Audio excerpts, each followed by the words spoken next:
volta ao Estúdio 36 no oferecimento de Bela Casa. Sempre uma sugestão de bom gosto e decoração. Encontrar harmonia em casa, no trabalho e em você mesmo para agregar mais qualidade de vida no dia a dia. Esse é o objetivo da técnica do Eneagrama, que busca o autoconhecimento e ajuda na compreensão da maneira de agir e pensar das pessoas, o que proporciona mais facilmente a aceitação das pessoas como elas realmente são. Você quer saber um pouco mais sobre esse assunto? Eu converso agora com o psicoterapeuta e fundador do Instituto Eneagrama no Brasil, Márcio Alberto Schutz. Tudo bem, Márcio? Tudo bem, boa noite. Eu queria que você primeiro esclarecesse o que caracteriza o Eneagrama, que muitas pessoas que estão em casa não sabem nem o que é. O Eneagrama ele ficou conhecido no Ocidente por ser um mapa que descreve 9 emoções humanas, as 9 paixões humanas, desde o orgulho, a vaidade, a inveja, a raiva, a gula, a luxúria, a indolência. E ela nos ajuda a perceber como elas atuam na gente, como elas estão em algum momento, essas emoções... No comportamento das pessoas. Exatamente, elas estão literalmente dirigindo o comportamento das pessoas. De forma positiva, às vezes, como uma força propulsora, e outras vezes de forma negativa, sendo um freio de mão puxado. E como é que surgiu essa terapia baseada no Eneagrama? Eu sou psicoterapeuta haitiano.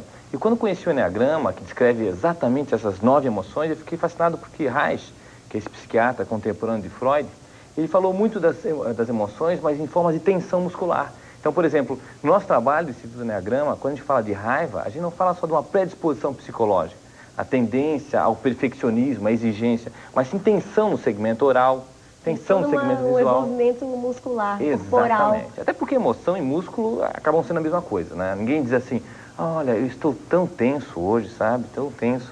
Não. Pessoas que estão tensas normalmente, né? Elas demonstram que estão tensas. E essa leitura é o trabalho que a gente vem desenvolvendo no Instituto agora há 11 anos, exatamente. O Eneagrama e a psicoterapia haitiana. E de que forma pode ser aplicado esse Eneagrama? Porque ele entra no dia a dia das pessoas, nos relacionamentos conjugais. Exatamente. Nós no Instituto temos alguns programas. Temos o programa que é o aplicado ao dia a dia, que tem o foco exatamente nos relacionamentos conjugais, familiares e também profissionais.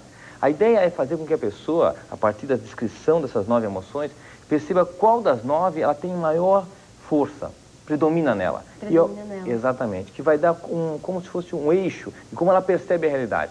Por exemplo, a gente está falando de raiva, ou vamos dar um medo, por exemplo. O medo é uma emoção bem básica, né? A pessoa que tem medo como emoção predominante tem a tendência a perceber a realidade a partir do risco.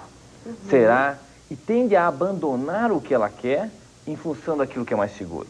Isso acaba fazendo com que ela estruture o que a gente chama de um padrão de comportamento, onde há uma evitação de qualquer situação onde possa causar ameaça. Isso não quer dizer que medo não seja ruim, seja só ruim. Não, medo é bom. Eu brinco e digo assim, né, que quem não tem medo é a pessoa que anda a 220 numa moto, sem as mãos, sem os pés, sem os dentes também. Ou seja, a gente precisa ter medo. Mas quando a dose é exagerada, nós chamamos de vício emocional. E quando é um vício emocional, sequestra o indivíduo. Ele faz com que ele tenha uma perspectiva da realidade baseada nessa emoção. Outra pessoa que tem outra emoção tem outra perspectiva. E aí vão haver alguns conflitos. Entender isso nos ajuda tremendamente a desfazer alguns conflitos. Entender que a pessoa lá, ela tem outra perspectiva, que a emoção predominante nela é outra.